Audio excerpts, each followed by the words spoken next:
예정론은 뭐냐면 이제 인트로를 깔고 가야겠죠. 예정론. 자, 우리가 살면서 한 번쯤은 그런 생각을 해볼 수 있을 것 같아요. 뭐냐면은 뭐 이런 생각 안 할 수도 있고 할 수도 있고 나의 운명은 다 정해진 것일까? 이 신이란 존재가 나의 운명을 다 정해놓은 것이냐?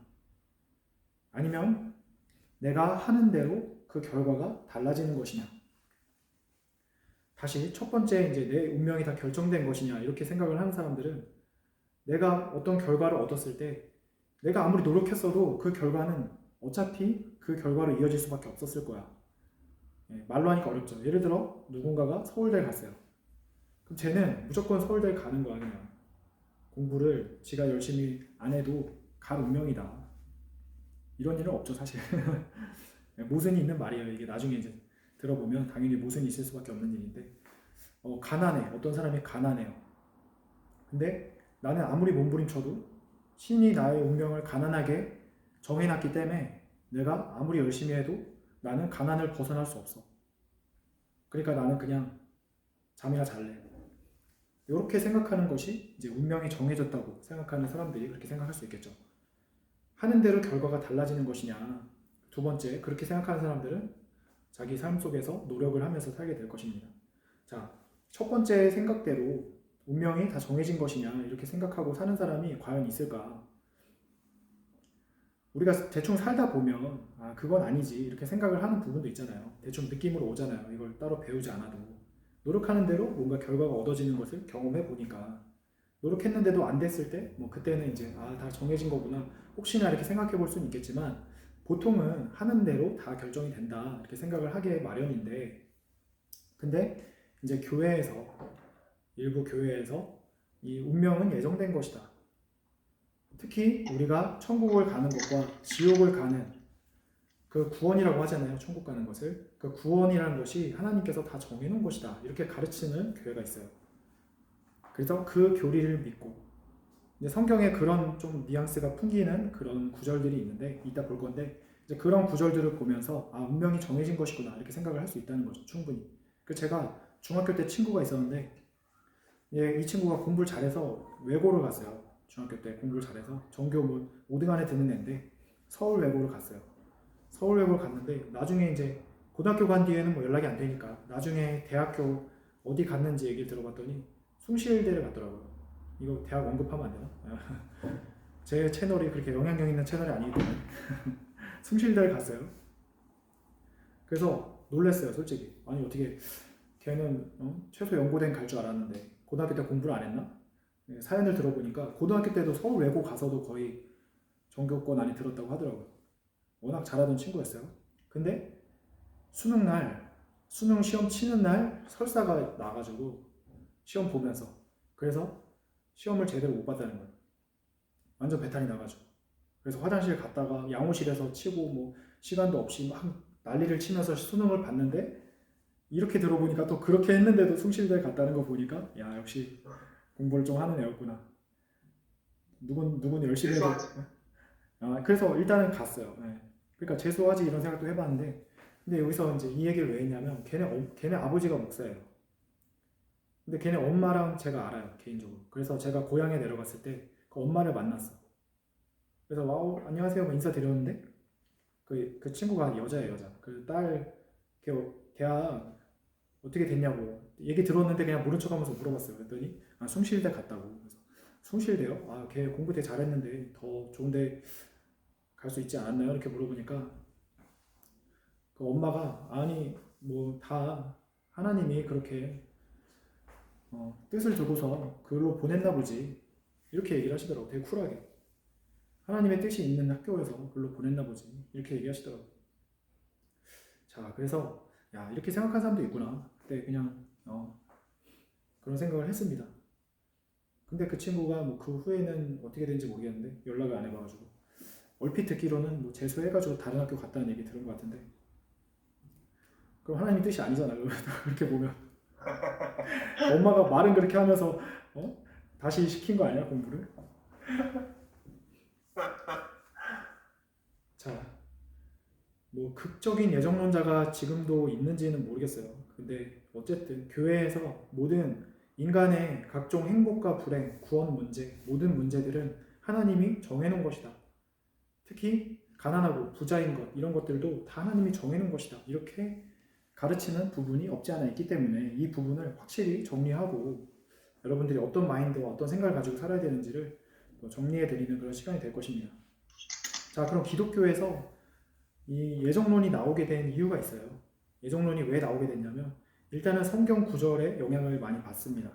성경 구절, 로마서, 사도 바울 선생님이 로마서 9장 21절에 이제 로마서 8장 9장에 쭉 읽어보면은 이런 내용들이 나와요. 하나님이 인간의 운명을 정해놓았다.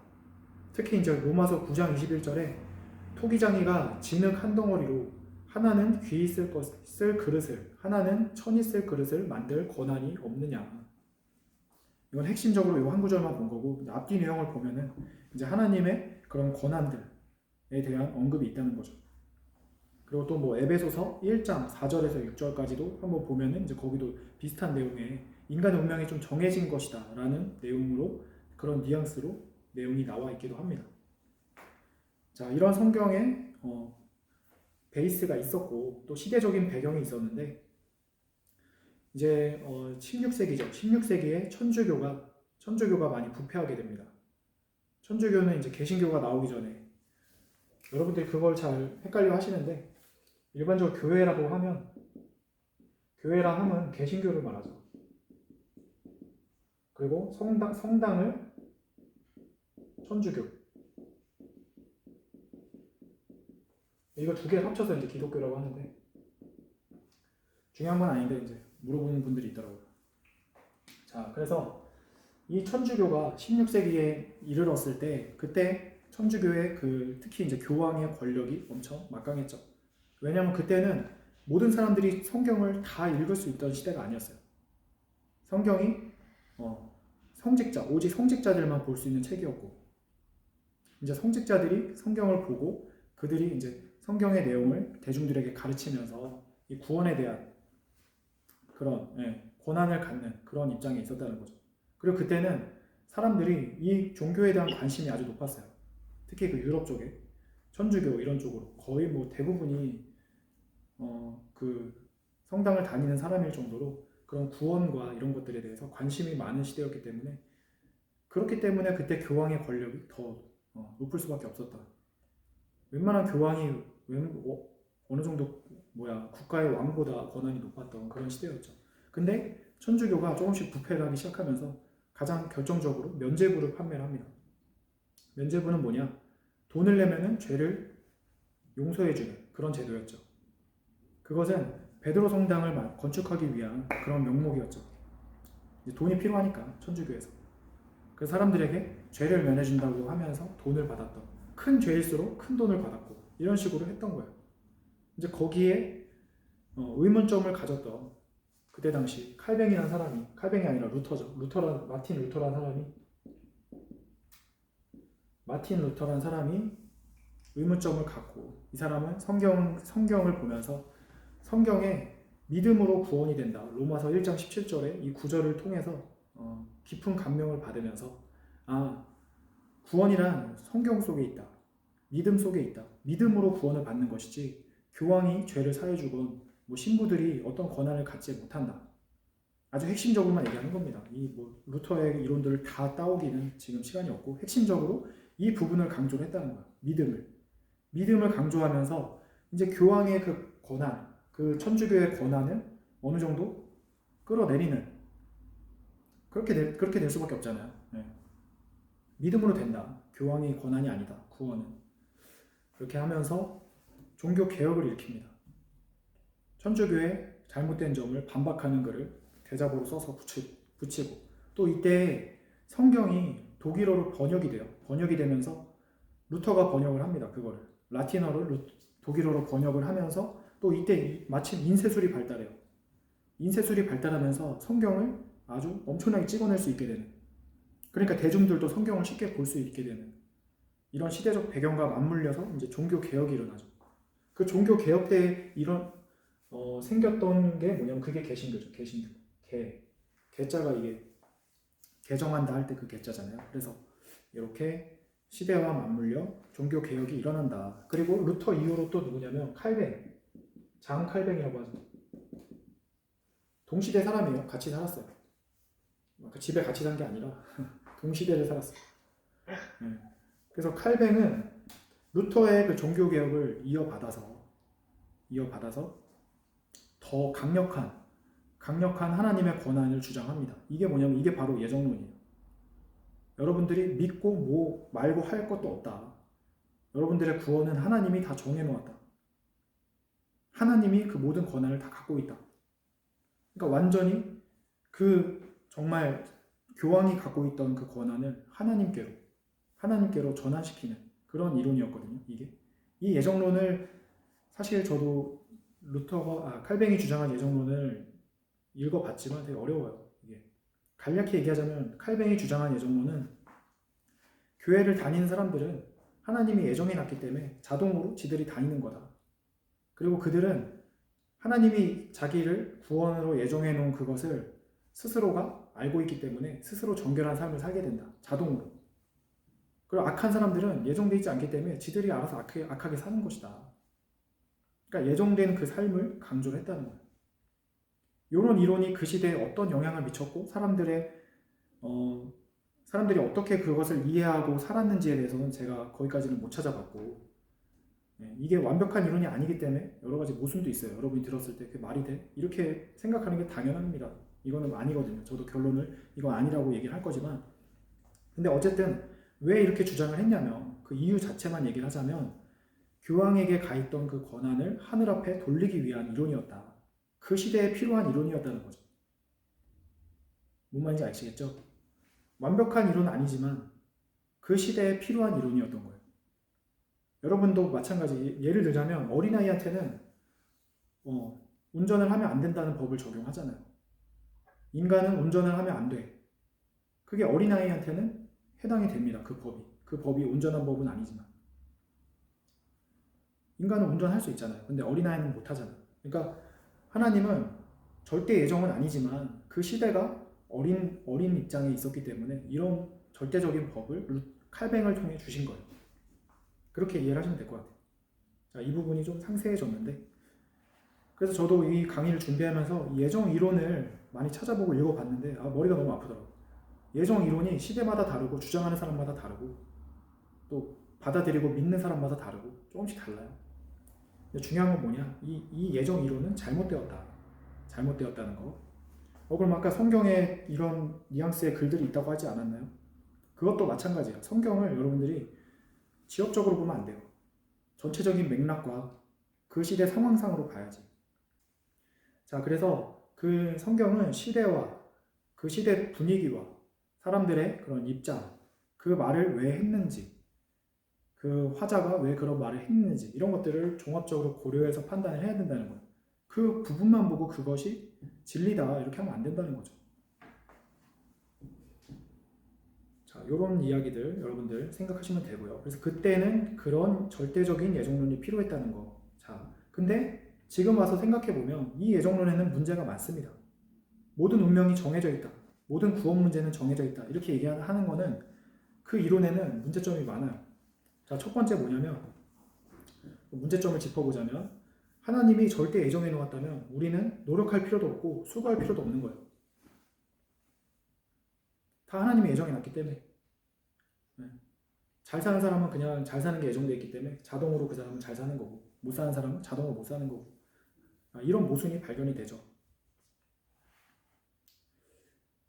자, 두 번째는 뭐냐면 하나님이 다 예정해 놨다면 이 지구상에 일어나는 그 잘못된 일들 있잖아요.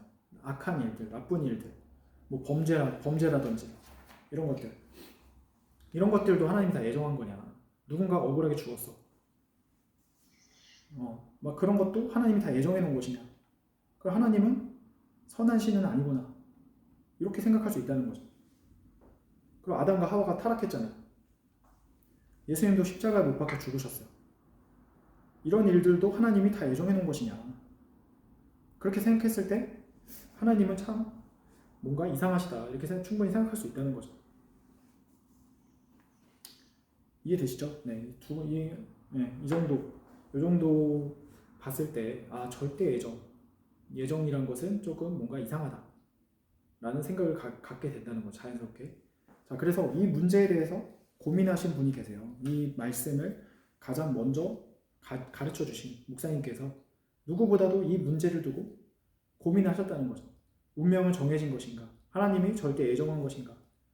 이제 그 목사님이 어린 시절에 교회를 가면 그 교회 목사님들이 이 말씀을 그렇게도 외쳤다는 거예요. 하나님이 다 정해놨다고. 여러분의 운명은 다 정해놨다고. 그러니까 하나님께 잘하라고. 하나님께 잘하면 하나님이 여러분의 운명을 더 좋게 만들어줄 것입니다.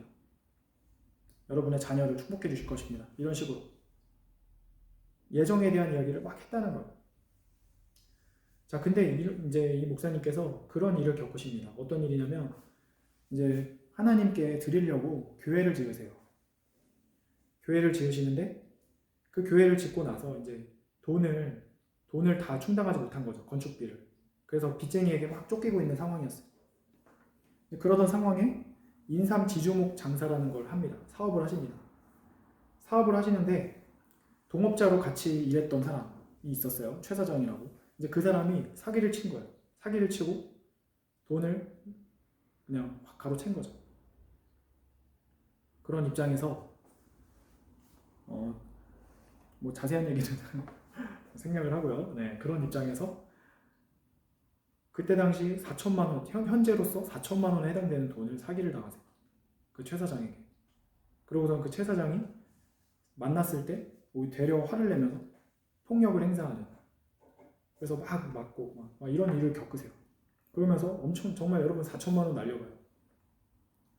네? 충격을 받잖아. 충격을 받은 상태에서 교회를 갔는데 거기서 또 목사님이 그날따라 또 하필이면 이 설교를 하더라는 거예요. 여러분의 운명은 다 예정되어 있다고. 그럼 뭐야? 내가 지금 사기당한 것도 하나님의 예정인가? 하나님은 왜 이런 걸 예정했지? 그리고 그 목사님은 그동안 전도를 그렇게 많이 하고 다니셨어. 근데 생각해보니까 다 예정이면 전도할 필요가 없는 거야. 이 사람 어차피 구원받을 건데 내가 전도한다고 전도되고 이런 게 아니잖아요. 될 놈은 다 될 거 아니야. 이렇게 생각이 돌아간다는 거죠. 그러면서 큰 모순을 느끼면서 엄청나게 충격을 받고 눈물로 이 일을 두고서 하나님께 기도를 하던 날 이제 환상을 보세요. 환상. 여러분 환상 보신 적 있나요? 환상. 저도 뭐 환상이란 게 이제 머릿속에 떠오르는 어떤 생각이라고 좀 이해를 하고 그냥 넘어가면 될 것 같아요. 더 영적으로 깊은 사람들은 더 뭐 자세한 장면을 보거나 이렇게 하겠죠. 자, 그래서 기도하는 중에 환상을 보시는데 그게 뭐였냐면 어떤 한 예쁜 여자가 나타난 거예요. 너무 아름다운 여자가 나타났어. 그래서 저 여자를 보고서는 내 애인으로 삼고 싶다. 이런 생각을 가졌을 때 발을 보니까 발이 오리발이었다는 거죠. 발이 너무 못생긴 오리발이었다는 거예요. 그때 깨달음이 오기를 저 여자를 만약 애인으로 삼으려고 할 때 발이 못생겼다 그래서 너가 발만 자르고 나머지만 애인으로 삼겠냐 이런 생각이 들었다는 거죠. 그러면서 그 여자가 마치 그 한 여자예요. 여자가 하나의 그 여자가 지구로 보였다는 지구로 딱 이어지면서 하나님의 생각이 떠올랐다는 거예요. 하나님의 그 입장. 하나님도 네가 저 여자를 보듯이 지구를 본다. 이 말은 뭐냐면 여자의 발이 못생겼다 그래서 발만 자르고 갈 수 없듯이 여자를 애인으로 삼으려고 하면 여자의 모든 지체를 다 내 것으로 삼아야 그것이 내 애인이 되는 거잖아요. 그와 같이 하나님은 지구를 한 여자처럼 본다는 거죠. 어느 한 부분이 잘못됐다 그래서 그 부분을 도려내고 지구를 자기 것으로 삼을 수 없다는 거예요. 이쁜 데만 딱 골라서 가져갈 수 없다는 거죠. 한 지체이기 때문에.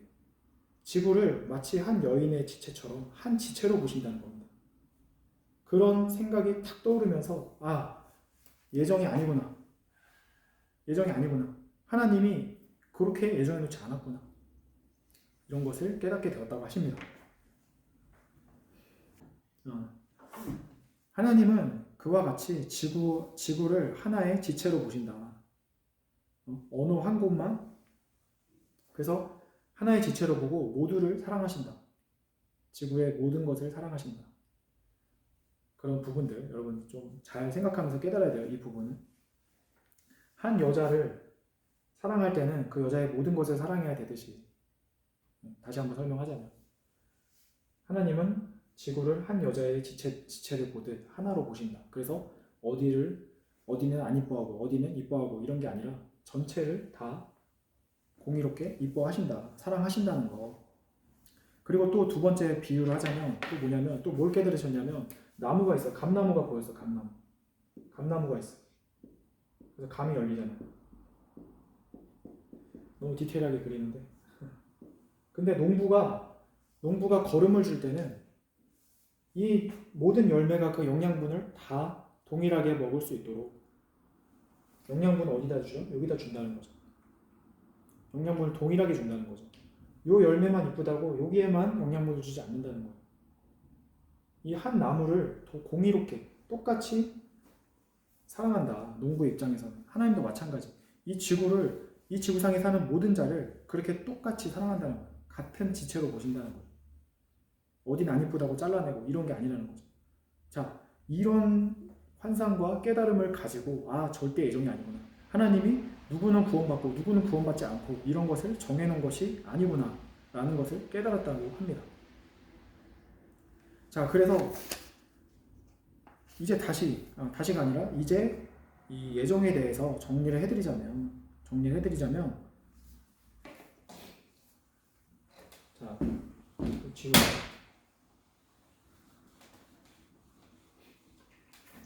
예정이란 것은 두 가지가 있습니다. 방금 얘기했던 절대 예정이란 것도 있어요. 하나님이 다 예정해 놓으신 거. 그것을 용어를 새로 해가지고 절대 예정이라고 합시다. 절대 예정이란 것이 있고 상대 예정이란 것이 또 있다는 거죠.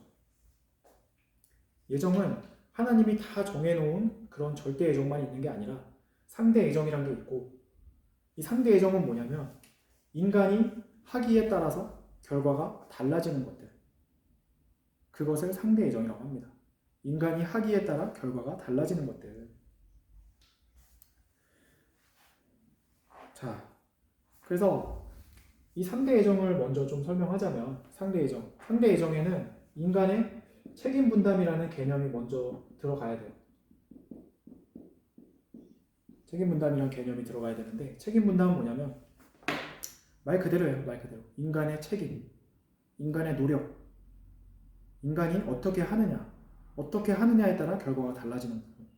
자, 제가 서두에 얘기했던 일을 예를 들어 다시 설명해 볼까요? 제 친구, 숭실대 간 친구, 그 친구가 설사만 안 했더라면 설사하는 게 하나님의 뜻이 아니라 그 친구의 책임이었다는 거예요. 배탈이 나는 그런 걸 잘 대비를 했어야 되는 거죠. 그 전날. 그리고 만성 대장 증후군. 긴장을 너무 많이 했나? 다른 예를 들자면 대학을 가는 것들, 대학을 가는 부분들, 자기가 노력하는 여하에 따라서 그 결과가 좌우되는 거지, 하나님이 어떤 사람은 어느 대학, 어떤 사람은 어느 대학 이렇게 정해놓은 게 아니라는 거죠. 마찬가지로 구원도 그렇습니다. 구원도 하나님이 이 사람은 구원받을 자, 이 사람은 지옥 갈 자 정해놓은 게 아니라 자기가 어떤 삶을 사느냐, 어떤 책임을 하느냐에 따라서 그 결과가 달라진다는 겁니다. 이거에 대한 근거는 성경의 마태복음 7장 7절에 나오죠. 아주 유명한 구절. 구하라 그리하면 너희에게 주실 것이요, 찾으라 그리하면 찾아낼 것이요, 문을 두드리라 그리하면 너희에게 열릴 것이니. 하나님이 다 예정해놨으면 구하라고 할 필요가 없잖아요. 찾아라고 할 필요가 없잖아요. 그러니까 너희가 하기에 따라 구하게도 되고 찾게도 되고 열리게도 된다. 책임 분담에 대한 이야기입니다.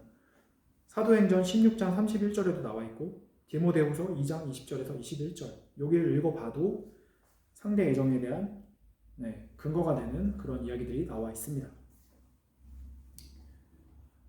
자, 그래서 하나님은 마치 해와 같아요. 해가 뜨면 어때요, 여러분? 모두가 동일하게 그 해를 받습니다. 맞죠? 누구는 햇빛을 더 많이 받고 누구는 적게 받고가 아니라, 자기가 실내에 들어가 있으면 햇빛 안 받는 거지만 일단 해가 뜨면 동일하게 다 햇빛을 받게 돼요. 하나님은 그와 같이 누구에게나 역사를 하신다는 거죠. 근데 그 안에서 열매를 맺는 것은 인간의 책임이라는 거예요. 비를 내려주고 바람을 불게 해주고 이 우주 만물을 운행해주고 지구를 돌려주고 이런 것들은 하나님의 책임이라면 그 안에서 아까 그 나무가 지웠네요. 그 나무가 농부가 거름을 줬을 때 그 열매들이 자기가 그 영양분을 얼마나 잘 받아들여서 성장을 하느냐 이거는 인간에게 달려 있다는 거죠. 자, 그래서 거의 대부분의 것은 자기의 책임에 의해서 좌우된다는 거. 그럼 하나님이 절대 예정하신 것은 뭐예요? 하나님이 절대 예정하신 것도 있다고 했는데 절대 예정하신 것도 있어요. 이건 뭐냐면 첫 번째가 메시아를 이 땅에 보낸다는 약속.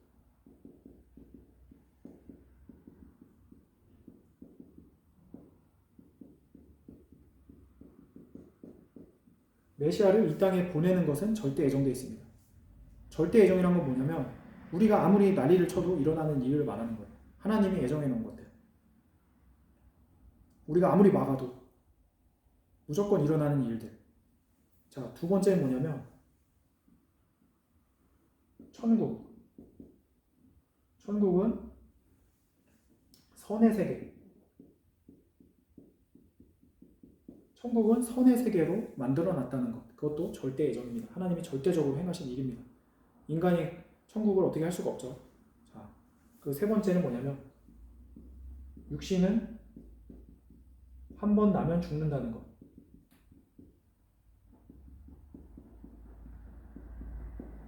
육신은 한 번 나면 반드시 죽게 됩니다. 여러분들이 혹시 뭐 육이 영원히 산다, 육이 안 죽는다 이런 얘기 들으면 바로 분별하셔야죠.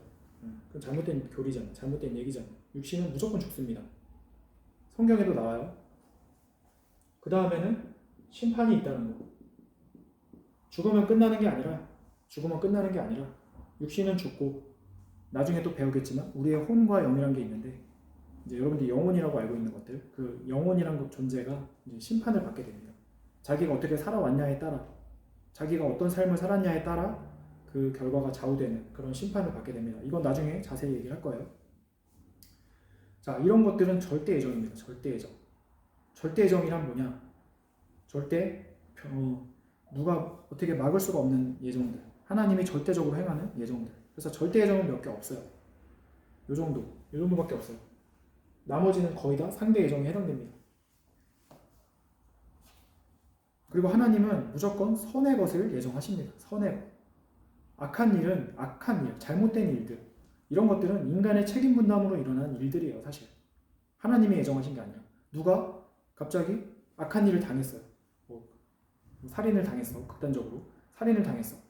그러면은 막 아유 하늘도 무심하시지. 뭐 옆집 할머니가 그런 얘기 많이 하잖아요. 뉴스에서 누가 죽었대. 그러면 아유 그 사람 착한데 하늘도 무심하시지. 하늘도 무심한 게 아니라 인간의 책임이에요, 여러분. 제가 이 얘기를 되게 많이 하는데 갑자기 열을 올리려고 하는데 예, 질문하세요. 네. 집에서 이번에 불나서 아기 2명이 죽었는데 거기 댓글에 왜 이렇게 어린 애들을 하늘이 빨리 데려가셨을까 써 있었어요. 하늘이 데려간 게 아니라 부모님 잘못이죠. 그거는 부모가 책임을 못해서 애들이 사고를 당한 겁니다. 정확히 얘기하자면 지금도 사람들이 많이 그런 얘기들을 해요. 하늘도 무심하시지. 하나님은 계신 거 맞아? 신은 없다. 과거에 니체가 신은 죽었다. 그거는 이제 사람들이 너무 개판으로 사니까 실망해서 한 얘기인 걸로 알고 있는데 자, 이 부분을 얘기하자면 책임입니다. 인간의 책임. 하나님은 인간에게 책임 분담을 할 권한을 주셨어요. 책임 분담이 나쁜 게 아니에요, 여러분. 책임 분담을 주신 이유. 책임 분담은 뭐죠? 자유에 의거한 거거든요. 자유 의지에 의거한 게 책임 분담이에요. 인간에게 자유를 주셨어요. 인간에게. 여러분들에게 자유를 안 주셨으면 우리는 로봇이에요. 로봇. 하나님이 시키는 대로 움직이는 거야. 그건 인간의 본질에 어긋나는 또 하나님이 원하시는 일이 아닐 뿐더러 자유를 주신 거예요. 자유. 엄청난 권한을 주신 거예요. 거기에는 뭐죠? 책임도 따른다는 거죠. 근데 그 책임을 제대로 못했을 때 여러 사고가 충분히 일어날 수 있습니다. 하나님이 아무리 지켜주셔도 자기 자유의지로 행한 일을 하나님도 꺾을 수는 없을 때가 많아요.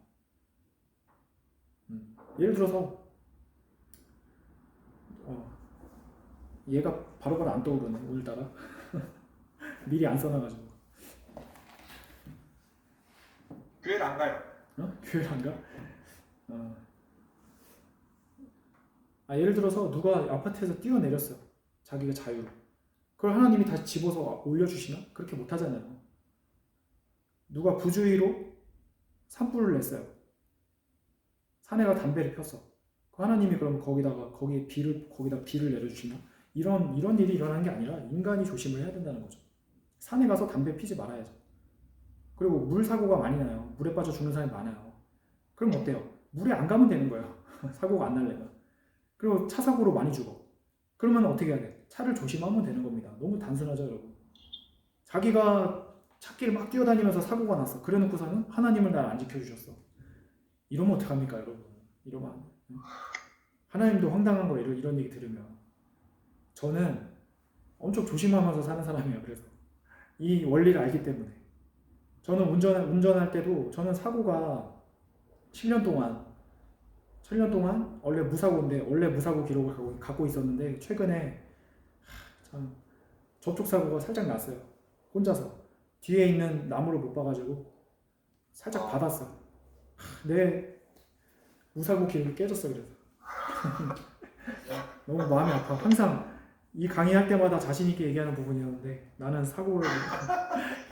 교통사고 7년 동안 한 번도 없었다. 근데 되게 경미한 사고였어. 그것도 나무가 안 보였어. 제가 후방 카메라가 없거든요, 차가. 근데 어쨌든 저는 운전할 때 항상 조심하고 과속하지 않고 양옆 살피고 시내에서는 30km 이하로 주행하고 뒤에서 빵빵 대든 말든 답답하면 지들이 앞서 가든가. 자, 이렇게 조심했을 때 사고가 일어나지 않았다는 거죠. 보통 사고 많이 일어나는 사람이 있어요. 자기가 운전 괴팍하게 하거나 과속하거나 사고율이 높아요, 그런 사람들이. 보험사에서 오죽하면 통계를 괜히 내겠어요? 직업에 따라 사고율이 다르잖아. 그러니까 책임에 달려있다는 얘기를 하는 거예요. 제 말은. 그걸 가지고 하나님이 무심하다. 내가 교회 열심히 다니면서 헌금 많이 했는데 나 왜 이렇게 내 인생에 순탄치가 않지? 그리고 이런 말 하는 사람들이 있단 말이에요. 그러면 안 된다는 거예요. 하나님을 원망할 게 아니라 자기 책임에 달려있다. 그리고 또 대학을 잘 못 갔어. 하나님이 나 교회 가서 우리 엄마 아빠 맨날 교회 가서 기도했는데 나 대학 제대로 못 갔네. 하나님 탓이 아니에요. 여러분이 공부를 안 해서 그래요. 100%예요, 여러분. 내 실력보다 좋은 대학 못 갔는데요? 아니에요, 여러분. 자기 실력이 그 정도인 거예요. 실수를 너무 많이 했는데요? 여러분, 실수도 실력이에요. 어쩔 수 없어요. 서울대 간 애들은 실수도 안 해. 생각해보세요, 여러분. 1 더하기 이 부분이 길어지는데 이거 흥분했어, 제가 지금. 강성태 같아요. 여러분, 1 더하기 1을 실수합니까? 3이라고 쓴 사람 있어요? 없잖아요. 내 공부의 수준이 그만큼 올라가면 문제를 푸는 데 있어서 1 더하기 1을 푸는 정도로 쉬워지면은 실수도 적어지는 거예요. 어려우니까 실수하는 거야, 이게. 그러니까 수능 실수해가지고 못 보고, 아까 내 친구 그 설사한 애는 걔는 좀 그렇죠. 걔는 좀. 그것도 하나님 탓은 아니죠, 당연히. 네. 네네. 질문하세요. 천국 가는 게 그렇게 쉬워질 수 있나요? 네? 그게 무슨 말이에요? 천국 가는 게 그렇게 쉬워질 수 있나요? 그렇게 쉬워질 수 있냐고요? 네. 갑자기 왜? 거기 서울대 가는 게 문제 풀 때 쉬워지는 것처럼 네. 천국 가는 걸 그렇게 쉽게 만들 수 있나요? 생각해보지 않았는데. 천국 가는 거 여러분 어렵지 않아요. 서울대 가는 것보다 천국 가는 게 쉽다고 저는 생각합니다. 네. 천국 가는 거 어떻게 보면 어려울 수도 있고 어떻게 보면 쉬울 수도 있는데, 천국 가는 쉬운 방법, 여러분들이 제 강의를 1강부터 마치는 때까지 잘 들으시면 됩니다. 이 강의를 끝까지 따라오시면 천국은 저렇게 가는구나. 천국을 가는 게 쉽지는 않습니다, 여러분. 또 쉽진 않아요, 사실. 근데 서울대 갈 정도의 노력을 기울이면, 그 정도 노력을 하면 천국은 충분히 갈 수 있다. 그렇다고 공짜로 갈 수는 없다. 자, 이 정도로 얘기를 해드리겠습니다. 자, 그래서 이제 결론으로 넘어가자면 지금 시간이 많이 됐는데, 자, 정리를 해드리겠습니다. 예정에는 절대 애정이 있고 상대 애정이 있습니다. 그래서 하나님은 절대 애정한 것이 있으니 그것은 몇 개 되지 않는다. 그래서 이런 것들은 인간이 아무리 발버둥 쳐도 절대적으로 일어나는 일들, 하나님이 절대적으로 애정한 일들이고, 그 외의 나머지 부분은 다 상대 애정이다. 상대 애정은 자기의 자유를 가지고 책임 분담을 하기에 따라서 결과가 좌우되는 것. 결과는 뭐 두 가지뿐만이 아니라 여러 가지로 나뉠 수 있는 거죠. 자기 하기에 따라서. 그래서 거지들이 하나님이 나의 운명을 거지로 정해놨어, 이게 아니에요. 그거는 상대 애정이에요. 자기가 열심히 노력하면, 자기가 열심히 일을 하면 부자가 될 수 있는 거예요. 근데 자본주의 사회에서 쉽진 않아요. 이 얘기하면 또 길어지는데 넘어가겠습니다. 해주세요. 아니, 넘어가겠습니다. 네, 너무 길어져. 자, 그건 자본주의의 잘못이지 하나님의 잘못이 아니에요, 여러분. 자본주의의 맹점이지, 이 자본주의 사이에서 돈 벌기가 어렵다라는 것은 자본주의의 맹점이지 하나님이 잘못하신 게 아니다. 인간이 책임을 제대로 못한 결과가 뭐냐면 이 사회의 모습이에요, 사실은. 하나님의 계획대로 이 사회가 완벽하게 이루어진 게 아니거든요, 사실. 구약 신약을 보면 알겠지만 하나님이 인간에게 관여하지 못했던 시절들이 많아요. 인간이 제대로 하지 못함으로 인해서. 결정적으로 뭐야? 예수님도 돌아가셨잖아요, 예수님. 그 얘기도 이제 이어서 할 건데, 네, 벌써 얘기를 해버렸네요. 자, 근데 이 상대 애정인데 사실 세밀히 보면은 인간의 이 책임이란 10%밖에 안 돼요. 인간의 책임. 거진 하나님이 다 해주십니다. 90%는 하나님이 해주세요. 농부가 모내기를 하고 쌀을 수확할 때까지 농부가 한 수고의 비율을 예로 들어서 얘기를 해보자면 농부는 10%밖에 수고를 안 했어요. 농부가 그래. 아니, 하나님이 도와준 게 뭐 있어? 내가 일을 다 했는데. 이렇게 얘기를 해. 그럼 그 농부는 한 대 맞아야 돼. 왜냐면 농부 생각해보세요. 농부는 씨를 심어놓고서는 집에 가서 잠을 자는 동안 하나님이 뭐 했어요? 햇빛을 내려쬐주고 비를 내려주고 바람을 불게 해주고. 이 땅은 또 누가 줬어? 이 땅은 하나님이 마련해 줬잖아요. 이 세상에 이 지구를 만들어서 태어난 사람이 있어요? 아니면 뭐 하다못해 이 지구를 쓰는 비용이라도 내는 사람 있어요? 없잖아요. 이 엄청난 어마어마한 세계를 공짜로 하나님이 다 마련해 주셨잖아요. 그러니까 하나님이 90%를 해주는 게 맞죠. 인간은 그 위에 조금의 수고를 함으로 인해서 결과를 얻어내는 입장이다. 그래서 하나님께 감사해야 되는 거예요. 사실 이걸 모르면, 90%를 하나님이 갖고 계시다는 걸 모르면 어때요? 인간이 아무리 노력해도 사실 한계가 발생할 수도 있다. 이 부분은 심오한 이야기예요. 여러분들이 귀 있는 자는 들으시기 바랍니다. 네. 자, 그리고 또 한 가지 또 짚어드리자면, 인간이 또 책임 분담을 한다 그래서 모든 결과가 다 이루어지는 것은 아닙니다. 이거는 무슨 얘기냐면 타고난 부분도 있어요. 타고난 부분이란 것도 있어요. 자, 이거는 쉽게 어떻게 예를 들어드리면 좋냐면, 자, 남자가 아기를 낳을 수 있나요? 노력한다고? 남자가 노력한다고 아기를 낳을 수 없거든요. 네, 노력해도 안 되는 부분도 있을 수 있다는 거예요. 그거는 왜? 타고난 부분들이 다르기 때문에. 인간은 하나님이 개성대로 다 다르게 만들어 놓으셨어요. 이 부분을 여러분들이 이해를 하셔야 됩니다. 왜요? 왜 개성대로 다르게 만들어 놨어요? 당연하죠. 이 사회가 돌아가려면 많은 개성들이 각자의 위치에서 다른 삶을 살아야 이 사회가 돌아가는 거지. 다 똑같이 다 대통령만 하고 있을 수는 없잖아요. 다 경찰만 하고 있을 수는 없고. 무슨 말인지 아시죠? 네. 자, 그래서 하나님께서는 각자가 다 다른 개성을 띠고 태어나게 하셨다. 그래서 여러분들이 타고난 부분이 다 다르다는 거. 그래서 책임을 하더라도 자기가 타고난 부분 위에 책임을 할 때 그 결과가 더 좋아질 때가 있다는 거. 이런 것들도 같이 이해를 하시면 좋습니다. 자, 그러면은 이 애정에 대한 부분을 여러분들이 싹 정리를 하신 거예요, 이제. 우리가 인류 역사상 이게 뭐 운명이 애정됐냐 말았냐 막 여러 논란도 있었고, 논란이 실제 있었죠. 예. 칼뱅의 그 이론은 그 동네 사람들만 믿고 따르던 이론이 아니에요. 전 세계적인 영향을 미치는 이론이에요. 그리고 지금도 많은 교회에서 그 이론을 어느 정도는 수용을 한다는 거죠. 그러니까 많은 사람들의 생각 속에 운명은 예정되어 있다라는 생각이 들어 있었겠지만 오늘 이 강의를 통해서 그것이 아니구나. 정말 절대적으로 노력하고 책임을 해야 되는구나 라는 것을 여러분들이 깨닫고 앞으로 그렇게 인생을 살아가시면 되겠습니다. 자, 이어서 또 한 가지 얘기해야 되는데요. 뭐냐면 나사렛 예수님이 있죠. 예수님은 메시아. 예수님이 십자가에 못 박혀 돌아가신 그 사건.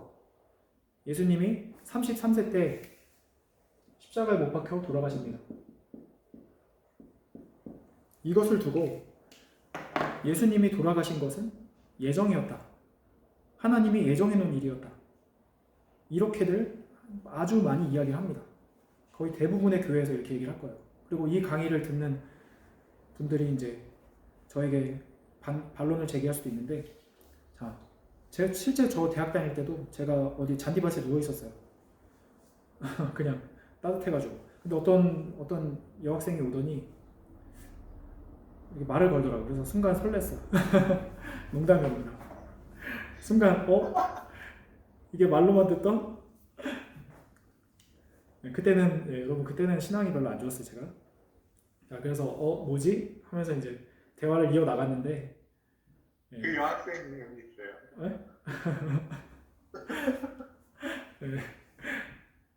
실제 있었던 일. 그 여학생이 말을 걸어서 순간 이제 하면서 했는데 역시나 갑자기 어떤 전단지를 꺼내더라고요. 그러면서 예수님은 우리의 죄를 지고 십자가에 못 박혀 돌아가셨습니다. 하나님께서는 우리의 죄를 사하기 위해 예수님을 이 땅에 보내시어 우리의 죄를 대신하여 십자가에 못 박혀 돌아가시게 하셨습니다. 그렇게 얘기를 하더라고요. 그래서 제가 그때는 성경 잘 몰랐는데 근데 좀 이상한 거 이게 약간 그 얘기를 들었을 때 아니 야 어떤 부모가 예수님은 하나님의 아들이라면서 어떤 부모가 자기 아들을 남의 죄를 대신해서 죽는 길로 가게 하냐. 그 이론 자체가 너무 이상한 거예요. 제가 그때 성경에 대해 잘 모르고 신앙에 대해 잘 몰랐는데도 모르는 제가 듣기에도 뭔가 좀 이상한 거예요. 그게. 아무리 인류의 죄를 대신해서 죽는다고 해도 꼭 죽음으로써만 그 죄가 사해지는 그런 일일까? 약간 제가 신앙에 대해 잘 몰랐는데도 그런 생각을 했던 것 같아요. 자, 그래서 대부분의 교회에서는 예수님은 절대 예정에 의해서 하나님의 계획에 의해서 십자가에 못 박혀 돌아가신 것이다. 이렇게 얘기를 하는데 자, 결론부터 내고 얘기를 하자면 아닙니다. 아닙니다. 절대. 그거 아니고 상대 예정이에요. 이 부분도. 예수님의 십자가 그 노정은 상대 예정입니다. 예수님이 왜 십자가에 못 박혀 돌아가신 것이 예정이라고 사람들이 왜 얘기하냐면 예수님이 태어나기 전 시대를 구약이라고 하는데 구약 시대 때 예수님이 고난을 당할 것이라는 예언이 기록이 되어 있어요. 이사야서 53장에 예수님이 이 땅에 오는 메시아가 사람들의 그 고난을 받고 죽을 것이다 라는 예언이 되어 있기 때문에 이 메시아라는 분은 이 땅에 오셔서 고문받고 돌아가실 운명이구나 사람들이 자연스럽게 그렇게 생각을 하게 된 거예요. 하지만 사실은 보면은 그 고난 받으실 것에 대한 예언만 있는 게 아니라 영광을 받고 정말 떵떵거리면서 살아가실 것에 대한 예언도 있다는 거죠. 즉 뭐냐면 상대 예정, 다시 얘기하면 양면 예정이랑 양면 예정. 영광의 길을 갈 것이냐 고난의 길을 갈 것이냐 양면으로 예정되어 있다는 거예요. 그 말은 뭐예요?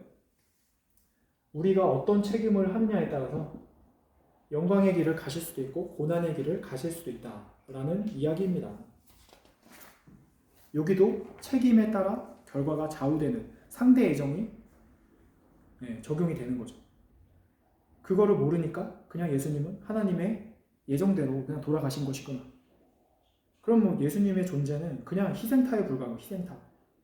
야구에서 희생타라고 그러잖아요. 존재 자체가 너무 허무한 거예요. 그게 33세 때 죽을 운명. 여러분 그런 운명을 타고 태어났다 생각해보세요. 인생 아무리 메시아라도 33세 때 나는 죽어야 돼. 내 아들의 죄를 대신해서 죽어야 돼. 내 옆집 이웃의 죄를 대신해서 죽어야 돼. 거의 뭐 정신병 걸릴 것 같아요. 그런 운명이라면. 그래서 예정이 아닌 근거도 많아요, 여러분. 예정이 아닌 근거는 예수님께서 하신 말씀들을 보면 마태복음 26장 24절에서 예수님을 그 유대인들에게 팔아 넘겼던 가룟 유다가 있죠. 가룟 유다. 예수님을 배신하고 예수님을 팔아 넘겼던 은 30냥인가요? 네, 은 30냥에 팔아 넘겼던 그 가룟 유다에 대해서 예수님께서 인자를 파는 그에게는 화가 있으리로다. 그 사람은 차라리 태어나지만 않았으면 태어나지 않았더라면 좋았을 것이었다. 이런 말씀을 하세요. 아니 예수님이 뭐 성격 파탄자여서 이런 저주를 그냥 뭐 하셨겠어요? 응? 열받아가지고 이렇게 얘기하신 게 아니라 응? 예수님이 메시아인데 갑자기 어떤 사람은 막 저주해. 그게 아니잖아요. 이게 예수님이 예정의 길을 가는 게 아니었기 때문에 인간이 그 가룟 유다 역시도 책임 분담을 못하고 메시아를 팔아넘긴 그런 죄를 지었기 때문에 그것에 대해서 언급을 하신 것이지. 하나님의 만약에 예정이었다면 하나님의 예정대로 예수님이 돌아가시는 것이 예정된 길을 가는 것이었다면 아니야 예수님이 이런 말을 하시면 안 되죠. 예정의 길을 가도록 가룟 유다는 도와준 입장이 되는 거잖아요. 그리고 가룟 유다가 나중에 어떻게 됐어요? 나중에 자살하잖아요. 가룟 유다가 죄책감에 시달리면서 아니 하나님의 예정된 길을 가는 것이었다면 가룟 유다가 그 예정된 길을 도와준 건데 왜 자기가 그런 심리적 죄책감을 받으면서 자살을 했겠어요? 그게 아니었기 때문에 그랬다는 거죠. 자, 그리고 사도 바울도 고린도전서 2장 8절에 보면 이 시대의 관원 중에 단 한 사람도 그를 몰라봤기 때문에 그가 죽게 되었다. 이런 말을 하죠. 몰라봤기 때문에 죽었다. 자, 이 말에 다 들어있잖아요. 알아봤으면 안 죽였다는 거죠. 하나님의 예정이었다면 이런 말을 남길 필요가 없다는 겁니다. 그리고 예수님이 마태복음 27장 46절에 유명한 구절이잖아요. 이게 엘리 엘리 라마 사박다니 하나님 어찌하여 나를 버리셨나이까 이렇게 말씀하시잖아요. 어찌하여 나를 버리셨나이까 기도하시니 십자가 못 박혀서 돌아가시기 직전에 이런 기도를 하십니다. 예정된 길을 가는데 왜 이런 얘기를 하시겠어요? 왜 나를 버리셨나이까? 마지막으로 해코지하는 거 하나님께? 그런 게 아니잖아요. 이건 뭐냐면 예정된 길이 아니었어요. 그 길이 아니었기 때문에 이런 얘기를 하신 거예요. 그거는 본인의 목숨이 아까워서가 아니라 이 길을 돌릴 수 있으면 좋겠다. 하나님께 마지막 부탁을 한 거죠. 다른 상대 예정이었잖아요. 영광의 길로 갈 수 있는 그런 운명으로 가게끔 할 수는 없냐. 하나님께 마지막 부탁을 한 겁니다. 그리고 본인의 목숨이 아까워서라기보다는 이 운명 공동체라고 해요. 운명 공동체. 뭐냐면 메시아의 운명은 그 민족의 운명과 공유를 합니다. 여러분도 한 가정에서 아버지에게 잘못된 일이 생기면 그 가정이 같이 힘들어지는 거잖아요. 그와 같습니다. 메시아의 운명은 그 민족의 운명, 더 나아가서는 우리 인류의 운명과 공동체를 갖기 때문에 예수님이 그렇게 십자가에 못 박혀 돌아가시게 되면 그와 같이 그 민족도 그런 고난의 길을 가게 되기 때문에 그리고 인류 역시도 고난의 길을 가게 됨을 알기 때문에 마지막으로 하나님께 부탁을 한 거예요. 자, 그래서 예수님의 돌아가심은 절대 예정이 아니었다. 그 시대 유대인들이 예수님을 제대로 몰라보고 예수님을 죽이려고 했다는 거. 자, 이 부분에서 뭐냐면 또 한 가지 설명해드리자면 예수님이 그러면은 아니 예정이 아니었으면 하나님이 유대인들 다 죽여버리면 되는 거 아니었어요? 다 죽여버리면 예수님 십자가에 안 못 박힐 수도 있었잖아요.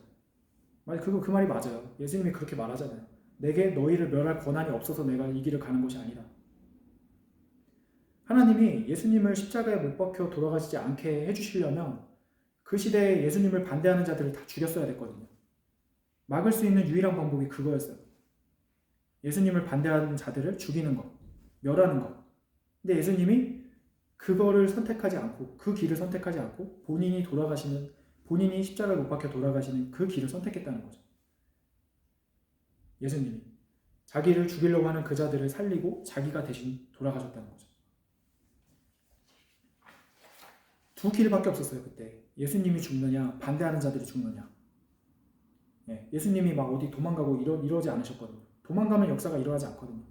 예수님은 예루살렘에 오셔서 하나님의 역사를 하나님의 말씀을 전하고 시대가 반대할지라도 예수님이 다른 나라로 도망가 버리고 이러면은 역사가 구원 역사가 일어나지 않기 때문에 그 구원의 핵심지 예루살렘에 와서 마지막까지 하나님의 말씀을 전하시고 반대하는 자들이 죽음으로 몰아갈 때까지 자기의 역할을 하시다가 결국에는 마지막 두 길밖에 남지 않았던 거예요. 예수님이 죽느냐, 반대하는 자들이 죽느냐. 그 갈래에서 예수님께서 선택을 하신 거죠. 모르는 자들이야 뭐 신나게 메시아를 모함하고 죽음의 길로 몰아갔겠죠. 근데 이 모든 것을 아셨던 분은 오직 예수님밖에 없었다.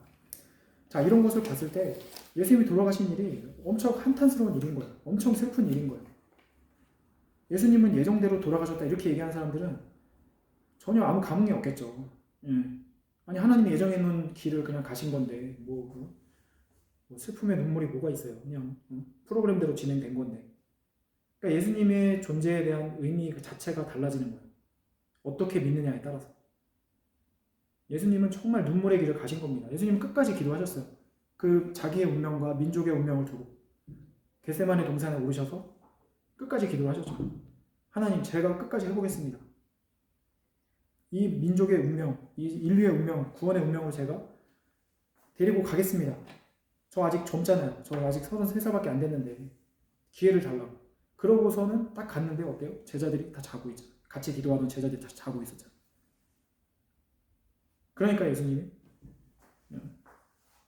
깨어 기도하라. 나랑 기도할 시간이 얼마 남지 않았다. 그리고 다시 가서 또 이제 홀로 기도하시다가 다시 왔는데 또 자고 있잖아요. 제자들이 두 번이나 자고 있었죠. 그냥 그때 이 시대가 기울었구나. 혼자서는 할 수 없는 거예요. 메시아는 이거 나중에 더 자세히 얘기하겠지만 메시아 혼자서는 할 수 있는 일이 아니에요. 예수님은 최선을 다하셨고 마지막에 내가 다 이뤘노라. 그건 메시아로서 할 수 있는 일을 다 이뤘다는 거거든요. 근데 시대를 뒤집지는 못했다. 왜냐면 발판이 있어야 뒤집죠, 여러분. 뭐 좋은 세단이 있어도 비포장도로에서 달릴 수가 없잖아요. 자, 그래서 이 얘기는 나중에 더 자세히 할 거고 잠깐 얘기가 나와서 얘기를 했습니다. 자, 그래서 메시아의 십자가 희생은 우리가 잘못했기 때문에 그랬다. 이 부분. 예수님이 돌아가신 것은 절대의 정이 아니었다. 우리의 잘못으로 인해서 그 길을 가신 것이다. 자, 결론을 내자면 절대 애정은 별로 없습니다. 몇 개 없어요. 절대 애정된 것은 몇 개 없어요. 다 자기가 노력함으로 얻는 상대 애정의 길입니다. 그래서 운명은 정해진 것이 아니라 우리가 어떻게 하느냐에 따라 달려있다. 다만 타고난 부분, 즉 재능과 개성은 있다. 이제 그 위에 노력을 했을 때 더 잘 된다. 이런 부분은 있을 수 있지만 대부분은 자기가 노력하면 어느 정도 이룰 수 있다는 거죠. 그래서 구원도 마찬가지입니다, 여러분. 구원도 마찬가지예요. 우리가 하기에 따라서 구원의 길을 가느냐 아니냐가 결정지어진다. 그래서 가만히 있다고 그냥 교회만 나간다고 구원이 되는 게 아니에요, 여러분. 교회만 가서 찬양만 열심히 한다고 막 뜨겁게 눈물만 흘린다고 되는 게 아니라 자기의 책임을 다해야만 구원의 길을 갈 수 있어요. 그 책임이란 무엇이냐? 하나님의 말씀을 듣고 그 말씀대로 행하며 사는 것. 얼마나 잘 행했느냐에 따라서 나중에 점수가 매겨져요. 죽은 뒤에 심판이 있다고 했잖아요. 그 후에 점수가 매겨지고 그 점수에 따라 자기의 구원의 결과가 좌우된다. 이 부분은 나중에 한 번 더 자세히 설명해 드리겠습니다. 자, 그러면 오늘 여기까지 하고 다음 시간에 이어서 또 뵙도록 하겠습니다. 감사합니다.